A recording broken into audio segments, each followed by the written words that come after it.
வணக்கம். இன்றைக்கி நம்ம பார்க்க போகிற சமையல் ஒரு சூப்பரான பச்சை வெங்காய சட்னி எப்படி செய்யலாங்கிறத பார்க்கலாம். டேஸ்ட் நல்லா அட்டகாசமாக இருக்கும். நீங்கள் சாதத்துலேயும் போட்டு சாப்பிட்லாம். வாங்க எப்படி செய்யலாங்கிறத பார்க்கலாம்.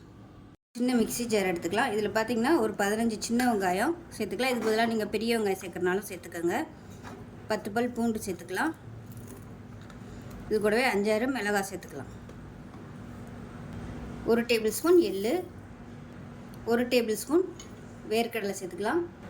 1 டேபிள் ஸ்பூன் மிளகாத்தூள், 1/2 டேபிள் ஸ்பூன் தனியாத்தூள், 5 இஞ்சி சேர்த்துக்கலாம், 5 piece, 1/4 teaspoon chaat masala, 3 table spoon தயிர் சேர்த்துக்கலாம், 1/4 டீஸ்பூன் உப்பு, கொத்தமல்லி இலை ஒரு கைப்பிடி சேர்த்துக்கலாம். இப்போ இது எல்லாத்தையுமே குறைன்னு அரைச்சிட்டு பார்க்கலாம்.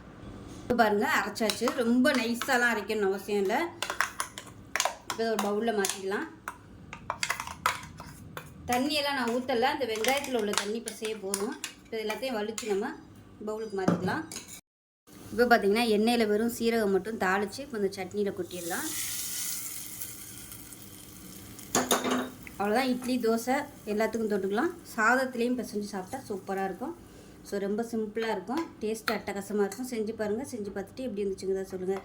வீடியோ பிடிச்சிச்சுன்னா லைக் பண்ணுங்கள், கமெண்ட் பண்ணுங்கள், சேனலை சப்ஸ்கிரைப் பண்ணுங்கள், பக்கத்தில் பெல் பட்டனையும் ப்ரெஸ் பண்ணுங்கள். நன்றி.